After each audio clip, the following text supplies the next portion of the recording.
La aspiración de todo ser vivo es permanecer vivo. La regla fundamental para permanecer vivo, así lo esencial, es comer y no ser comido. Ya los latinos nos afirmaban que la vida come de la vida. Y si alguien no se alimenta de la vida, pues muere. En nuestro mundo, permanecer vivo, cualquier ser vivo, es muy difícil. Porque lo único seguro en nuestro mundo es la incertidumbre. Entonces, en este contexto, ya sabemos, ¿verdad? El pez grande se come al chico y no se da cuenta que también está siendo comido por bacterias y está siendo comido por otros seres que necesitan pues regenerar su organismo con lo que comen. La regla sigue siendo, ¿verdad? Es mejor huir que ser comido. Gracias a la incertidumbre, el ser vivo ha desarrollado dos de sus más poderosas funciones. La primera función es la capacidad de anticiparse.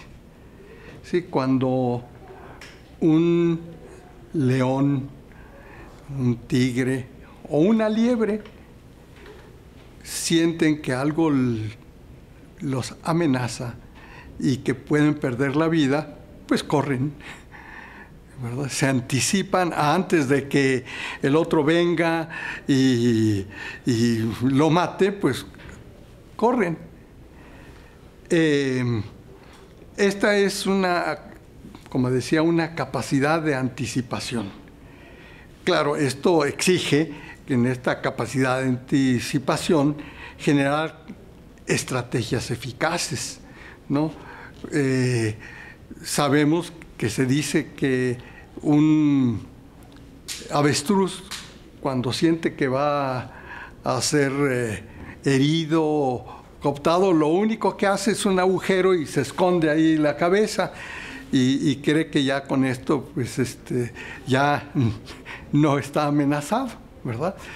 Y a muchos de nosotros nos sucede esto con la anticipación. Es mejor no ver, ¿verdad? Si voy a chocar, mejor cierro los ojos y no tomo estrategias eficaces. En vez de meter el freno, simplemente pues cierro los ojos, como si eso me fuera a salvar, me fuera a mantener vivo. Esto exige, estas estrategias, tres aspectos muy importantes. Primero, darme cuenta del mundo exterior a mí, no nada más verme interiormente, que es, los animalitos son muy sabios en esto, ¿verdad? Están siempre atentos a ver quién va a venir. Y luego se necesita un proceso inteligente, es decir, que el cerebro reciba esta percepción del mundo exterior y la sepa interpretar. Hay en muchos lugares donde no tienen experiencia, por ejemplo, los animales, de ser atacados, sobre todo por ser humano. Entonces llega el ser humano ahí como otro cualquier animal, no lo ven amenaza, siguen los animales haciendo lo que estaban haciendo. Pero cuando hay una cierta experiencia, aunque no sea individual, que sea de grupo, que sea genética, ¿verdad? Pues la inteligencia hace que corre, ¿verdad? Y a esto se llama sistema inmunológico. Igual lo que hace las vacunas que nos ponen, ¿verdad? Nos preparan como un sistema anticipatorio para generar anticuerpos, ¿verdad? Que nos defiendan pues, de una enfermedad. Entonces, Esto que hacemos en chiquito y que hacen la mayoría de los animales vivos, pues es lo que es muy importante en una situación de incertidumbre. Otra función fundamental de todo ser vivo es la capacidad de acción, ¿verdad? Si yo veo, ¿verdad? Si yo veo que algo me va a herir, no nada más me anticipo, sino que asumo medidas para que algo no me hiera. Hemos desarrollado, por ejemplo, en México, un sistema de alerta para los temblores. Cuando suena la alerta, pues es una capacidad de anticipación. Pero si suena la alerta y yo no tomo ninguna decisión, pues puede hacer que el edificio se caiga y me caiga encima. Entonces, necesito, además de esta capacidad de anticipación, una capacidad de acción. En esta capacidad de acción, pues hay dos grandes opciones que yo puedo tomar. Una es cambiar de entorno. Es decir, sonó la alarma, yo me voy afuera y ya cambié de entorno. La otra capacidad es cambiar el entorno. Sí, bueno, pues voy a hacer un edificio que resista los temblores y que resista hasta del 9º grado de temblor, ¿no? De Richter.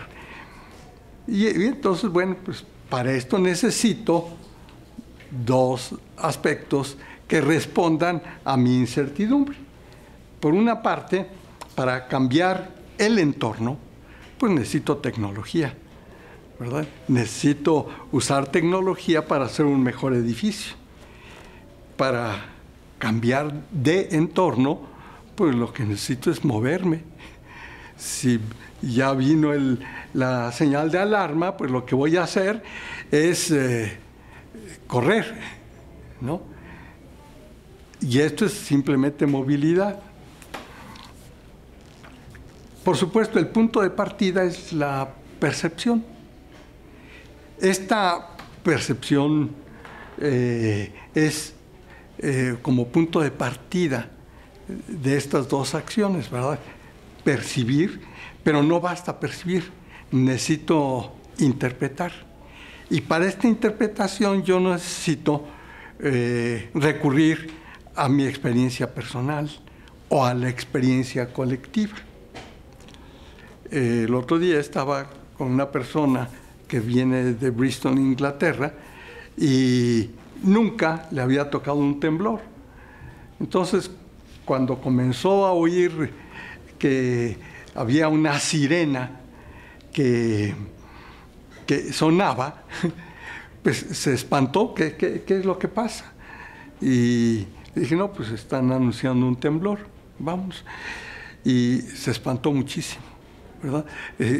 Casi se inmovilizó. ¿Por qué? Porque dice, nunca en mi vida había tenido yo una experiencia de un temblor. Digo, bueno, pues sí, pero no nos vamos a quedar aquí, vamos a salirnos. Entonces, la percepción exige una cierta experiencia, sea personal o sea colectiva. Y una vez que yo percibo esa realidad, pues tengo que buscar un método para actuar. O huyo o construyo algo mejor, ¿verdad? Y de ahí es donde viene todo un aspecto teórico sobre un fenómeno.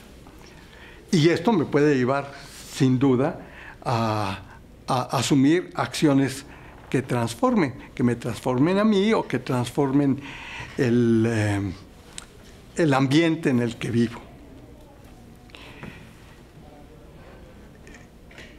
¿Cómo se da este proceso en mi mente? ¿Cómo se da en las personas? Hay un instrumento que todos tenemos que es el cerebro. El cerebro nos permite que la percepción a través de los sentidos se dé. Sentimos que esto está temblando, oímos la alarma, ¿verdad? Esta es simple percepción. Esto también lo tienen los animales. Esto llega a la mente. Y la mente hace un proceso que me permite hacer conexiones que me pueden llevar a cualquiera de las dos reacciones que yo había mencionado anteriormente. En este proceso tiene un producto en el ser humano. Ese producto es la conciencia, es decir, la capacidad que tenemos de darnos cuenta de la interpretación que hacemos de un fenómeno. Regresando al temblor, yo me doy cuenta, ¿verdad?, de que está temblando, me doy cuenta de las decisiones que tengo que tomar y actúo en consecuencia, pero dándome cuenta de que me estoy dando cuenta, lo cual no sucede en la mayor parte de los animales que sepamos, ¿verdad?, sino simplemente reaccionan para conservar la vida. La conciencia, bueno, no vamos a ahondar mucho en la conciencia como un problema de estudio, sino simplemente como una realidad que nos permite a nosotros darnos cuenta de que nos damos cuenta de que nos damos cuenta. Porque seguramente los animales pues, se dan cuenta, pero no se dan cuenta de que se dan cuenta. Por supuesto que se dan cuenta que está temblando y aúllan o corren, ¿verdad? Pero no se dan cuenta de que se dan cuenta. Nosotros sí nos damos cuenta de que nos damos cuenta de que nos damos cuenta. Ahí es donde reside lo fundamental de la conciencia, es el poder descubrir la intencionalidad de las acciones que hacemos. Entonces, percibimos, esto capta nuestra atención, tomamos decisiones, ¿verdad? Y esas decisiones nos mueven a la acción. Lo interesante es que la intencionalidad es lo que le da sentido a aquello de lo que nos damos cuenta que nos damos cuenta. El ser humano es fundamentalmente conciencia.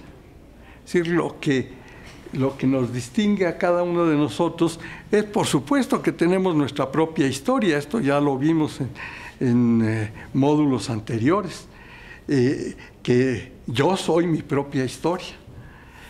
Pero nos damos cuenta que somos nuestra propia historia. Y entonces la conciencia actúa como un generador de dominio sobre nuestro entorno y sobre nosotros mismos. E interactúa con la conciencia de otros para que en este proceso de darnos cuenta vayamos fincando nuestra identidad personal, pero también identidad colectiva.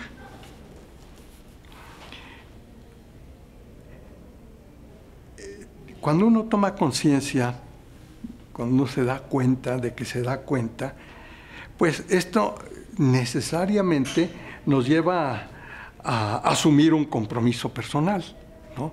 Si yo me doy cuenta de que estoy molestando a una persona, ¿verdad? Eso ya me hace responsable. Si yo voy en un autobús y de repente piso a una persona, pues me doy cuenta de que me doy cuenta ¿verdad? De que la pisé y que soy responsable, aunque no lo hice intencionadamente, y por eso me disculpo. Un animal que pasa y me pisa, pues, seguramente se dio cuenta de que me pisó, ¿verdad? Pero pues, sigue, ¿por qué? Porque no asume la responsabilidad del acto que hizo, ¿no?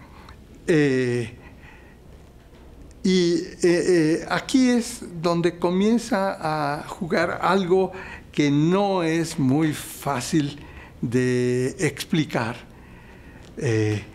porque rebasa la mera sensación, rebasa el simple darnos cuenta de que nos damos cuenta. Porque yo puedo pisar a una persona y darme cuenta que le estoy pisando y decidir pisarla más fuerte, ¿verdad? Sí, y me doy cuenta. Pero el hecho de la intencionalidad que yo le ponga a este darme cuenta es un terreno que rebasa la sensación y que a veces genera culpabilidad y a veces genera gozo, ¿verdad? Qué bueno que la pisé y qué bueno que se dio cuenta, ¿no? Ya me la debía. Bueno, eso es una toma de conciencia en la cual lo que rige no es simplemente que me di cuenta, sino que hay algo más que es la intencionalidad. En esto de la intencionalidad, la palabra misma nos está hablando de un tensor, de algo que está jalando, algo que está tirando. Cuando los barcos se acercan al muelle, ya no trabajan los motores, paran los motores y comienzan a acomodarlos con cuerdas, jalándolas. ¿Para qué? Bueno, pues para que se puedan acomodar fácilmente, pero esa tensión, ese jalarlos, permite, ¿verdad?, mover el barco. Bueno, tensión viene de ahí, intención es hacia dónde nos está jalando la conciencia. Y hacia dónde nos está jalando la conciencia solamente lo podemos saber nosotros mismos y en nuestro interior. Esto no depende de nadie más, sino de nosotros mismos. Esto es un tema de reflexión cuando queremos adentrarnos en temas tan profundos y que ahora de los que se habla tanto como los valores. ¿Quién es responsable de las decisiones que asume la conciencia? Nadie más que yo. ¿Quién es responsable de las decisiones que yo asuma de acuerdo a lo que me tensa? Yo. Entonces, quisiera en este primer momento de reflexión, es que los seres humanos tenemos la gran capacidad de contar con una conciencia consciente, es decir, de una conciencia que se da cuenta de que se da cuenta de que se da cuenta. Seguramente ustedes están sentados, se dan cuenta que están sentados, pero también se dan cuenta de que están sentados y que se dan cuenta de que están sentados.